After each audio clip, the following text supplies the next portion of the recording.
அனைவருக்கும் வணக்கம். நடந்து முடிந்திருக்கக்கூடிய சட்டமன்ற பொதுத் தேர்தலுடைய தற்போதைய நிலவரப்படி பார்க்கும் பொழுது அதிமுகவும் திமுகவும் சேர்ந்து கூட்டணி ஆட்சி அமைக்க போறாங்க அப்படின்ற ஒரு தகவலானது அரசியல்ல ரொம்பவே பரபரப்பாக பரவிட்டு இருக்கக்கூடிய ஒரு செயலாக இருக்குங்க. ஸோ அதிமுக பொதுச் செயலாளராக இருக்கக்கூடிய எடப்பாடி பழனிசாமி இன்று ஆளுநரை சந்திக்க இருக்கிறாரு. இந்த நிலையில் திமுக ஆதரவு கடிதத்தை தருவார் அப்படின்னு எதிர்பார்க்கப்படுதுங்க. ஸோ அதிமுக திமுக அப்படின்னு ரெண்டு கட்சிகளும் கூட்டணி அமைக்கக்கூடிய ஒரு நிலையானது ஏற்பட்டது அப்படின்னா அவங்களுடைய பின்னணியில் யார் இருக்காங்க அப்படின்னா ஸ்டாலினுடைய மகன் உதயநிதி ஸ்டாலினும் எடப்பாடி பழனிசாமியினுடைய மகன் மிதுரும் இருப்பதாக சொல்லப்படுது. ஸோ ரெண்டு பேரும் இணைந்து இந்த முடிவுக்கு வந்திருக்கதா சொல்கிறாங்க. தமிழக அரசியல் களம் தற்போது எதிர்பாராத திருப்பங்களால் அதிர்ந்து கொண்டுட்டு இருக்கு அப்படின்னு தான் சொல்லணுங்க. 2026 சட்டப்பேரவை தேர்தலில் 108 தொகுதிகளில் வெற்றி பெற்று தனிப்பெரும் கட்சியாக உருவெடுத்திருந்தாலுமே கூட தமிழக வெற்றி கழகம் ஆட்சியை அமைப்பதற்கான போராட்டத்தில் சிக்கி தவிச்சிட்டு இருக்காங்க.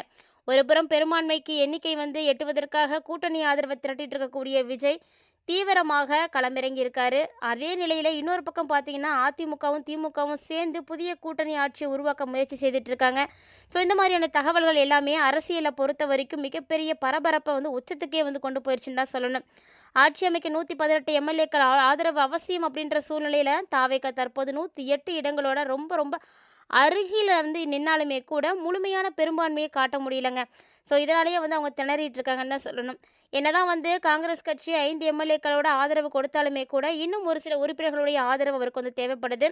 ஸோ இதுக்காக தமிழக வெற்றி கழகத்துக்காக விசிகா மற்றும் இந்திய கம்யூனிஸ்ட் மார்க்சிஸ்ட் கம்யூனிஸ்ட் இவங்க எல்லாருமே தாவேக நிர்வாகிகளுக்கு தொடர்ந்து பேச்சுவார்த்தையில் தான் இருக்காங்க. ஸோ ஒருவேளை அவங்களாம் ஆதரவு கொடுத்தாலுமே கூட திமுகவுக்கு இன்னும் ஒரு இடம் தேவைப்படும்.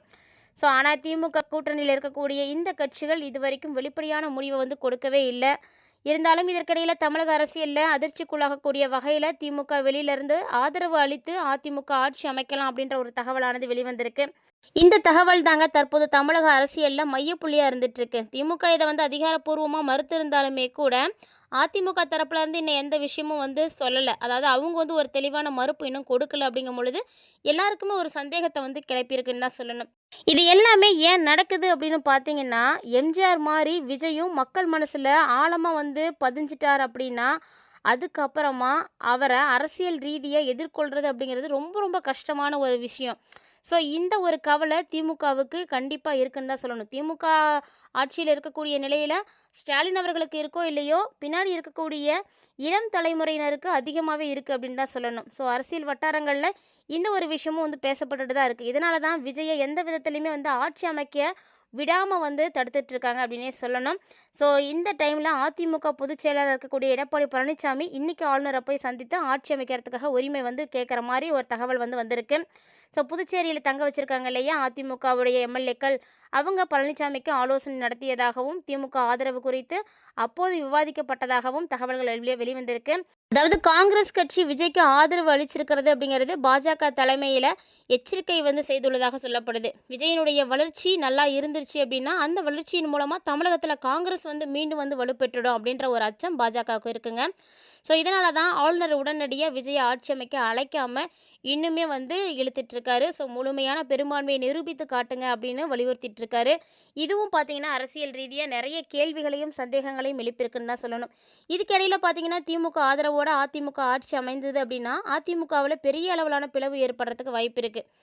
ஏன்னா திமுகவை எதிர்த்து வளர்ந்த கட்சி அதிமுக. அந்த கட்சி திமுகவுக்கு ஆதரவு கொடுக்கும் பொழுது எப்படி ஆட்சியை பிடிக்க முடியும்? அதே நேரத்தில் ஆட்சியை கைப்பற்றாங்க அப்படின்னா அந்த வாய்ப்பை பயன்படுத்தி கட்சி சிதைவிலிருந்து காப்பாற்றணும் அப்படின்றத எடப்பாடி பழனிசாமி தீவிரமாக பார்த்துட்ருக்காரு.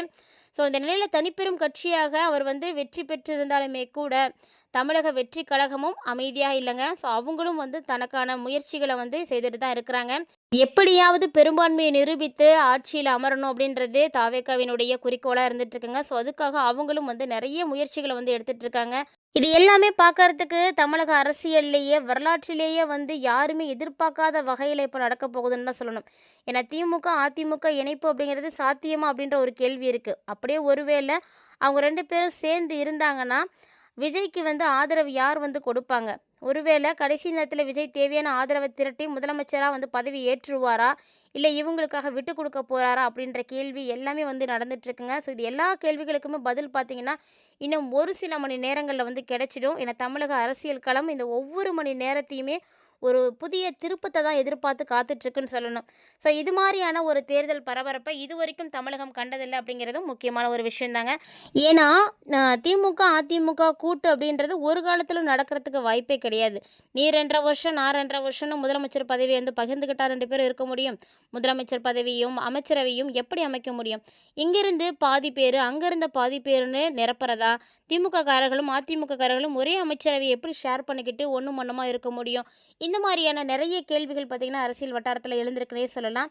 சரி, இதெல்லாம் எதுவுமே வேண்டாம், வெளியில இருந்து அதிமுகவுக்கு ஆதரவு கொடுக்குற மாதிரி திமுக வந்து ஆதரவு கொடுத்து அவங்களே முழு ஆட்சியை நடத்திட்டோம் அப்படின்னு சொன்னாலுமே கூட அதுவுமே இன்னுமே வந்து சிக்கலான ஒரு விஷயம் அப்படின்னு தான் சொல்லணும். ஏன்னா எடப்பாடியை முதல்வர் ஆக்கிட்டு திமுக என்ன ரோல் பண்ண முடியாங்க? இதுவுமே வந்து யோசிக்க வைக்க வேண்டிய விஷயமா தான் இருக்குது. ஸோ இதெல்லாம் அந்த திமுகவினுடைய எக்ஸ்டென்ஷனையே வந்து இல்லாமல் வெளியில் வந்து தள்ளிடும். ஸோ அதனால் இதெல்லாம் வந்து நடக்கிறதுக்கான வாய்ப்புகள் ரொம்ப ரொம்ப கம்மி. ஆனால் இன்னொரு விஷயம் பார்த்தீங்கன்னா, காங்கிரஸ் தாவேக்காவோட போயிடுச்சு அப்படின்றதுனால 2029 நாடாளுமன்ற தேர்தலிலும் இவங்களுடைய கூட்டணி தொடரும் அப்படின்னும், விஜய்க்கு இப்போது இருக்கக்கூடிய செல்வாக்கு தொடர்ந்துச்சு அப்படின்னா 2029 காங்கிரஸ் கணிசமான வெற்றியை ஈட்டும். விஜயனுடைய செல்வாக்கு கேரளா, கர்நாடகா, ஆந்திரா போன்ற அருகாமை மாநிலங்கள் வரையிலும் எதிரொலிக்கிறதுக்காக வாய்ப்புகள் இருக்குது. தென்னிந்தியாவை பொறுத்த வரைக்கும் காங்கிரஸ் மீண்டும் பலம் பெறும். இந்த சூழ்நிலையை தான் பாஜக அவர்கள் வந்து மறுக்கிறாங்க. விஜய் அவர்கள் தன்னுடைய பெரும்பான்மையை நிரூபித்து ஆட்சி அமைக்கிறதுக்கு இன்னும் 7 இடங்கள் வந்து தேவைப்படுதுங்க. ஸோ கண்டிப்பாக விசிகா, கம்யூனிஸ்ட்டுகள் அப்படின்னு போனாலுமே கூட 6 பேர் தான் இருக்க முடியும். அப்பயும் ஒன்று பத்தாது. ஒருவேளை பிரேமலதா அவங்க போனாங்க அப்படின்னா கூட, பிரேமலதா அவர்கள் போனாலுமே கூட அந்த ஒன்று வந்து சமப்படுத்திட முடியும். ஆனால் பிரேமலதா போக மாட்டேன் அப்படின்னு ஆல்ரெடி வந்து உறுதியாக சொல்லிட்டாங்க. ஏன்னா 2 இடங்களை வச்சுருக்கக்கூடியவங்க அவங்க. ஸோ ஐயுஎம்எல் நிச்சயமாக வந்து அவங்க போகவே மாட்டாங்க அப்படின்றது எல்லாருக்கும் தெரியும். பாமக, அதிமுக அப்படின்னு யாரை வேண்டுமானாலும் அவங்க வந்து இழுக்கலாங்க. ஆனால் அவங்களுக்கு ஒன்றும் சிக்கல் கிடையாது. காங்கிரஸ் அங்கே போன பிறகு நிலைமையே வந்து மாறிடும் அப்படின்றது உண்மையான ஒரு விஷயம். ஸோ அப்போ என்ன நடக்கும்? வேறு வழியில் ஆட்சி அமைக்கவே முடியாது அப்படின்ற நிலைக்கு பாஜக வந்து உருவாக்கி விட்டுருவாங்க. அதனால் இந்த நேரம் பார்த்து கவர்னர் கேரளாவுக்கு வேறு போயிருக்காரு. ஸோ கான்வாயை வாபஸ் வாங்கியிருக்கிறாங்க. எல்லா வழிகளிலும் முட்டி மோதி ஒன்றுமே பண்ண முடியல அப்படின்ற சூழ்நிலை வரும்பொழுது ஆட்டோமேட்டிக்காக பாஜக கிட்ட வந்து சொல்கிற மாதிரி நடக்கக்கூடிய சூழ்நிலை விஜய் அவர்களுக்கு கண்டிப்பாக உருவாகும். ஏன்னா இந்த சூழ்நிலை உருவாயிடுச்சு அப்படின்னா பாஜக அப்போ நிறைய நிபந்தனைகளை வந்து வைப்பாங்க. பாஜகவினுடைய மெயினான நிபந்தனையாக என்ன இருக்க போகுது அப்படின்னா, காங்கிரஸை வெளியேற்றுங்க, உங்களுக்கு வேண்டிய 15 நபரையோ 20 நபரையோ நாங்கள் ரெடி பண்ணி தரோம் அப்படின்னு தான் சொல்ல போகிறாங்க. ஸோ இதுக்கு விஜய் அவர்கள் தான் முடிவெடுக்கணும். அப்படி ஒருவேளை எதுவுமே ஒத்து வரல அப்படின்ற பட்சத்தில் திரும்ப ஒரு தேர்தல் வருது அப்படின்ற ஒரு சூழ்நிலை இருக்குது அப்படின்னா, அப்பவும் கண்டிப்பாக மக்கள் விஜய்க்கு வந்து ஆதரவு கொடுப்பாங்க. இப்போ 108 வந்திருக்கு இல்லையா, இதெல்லாம் தாண்டி 200 கூட தாண்டி போகுங்க. அந்த அளவுக்கு வந்து அவருக்கு வந்து வாய்ப்பு இருக்குது.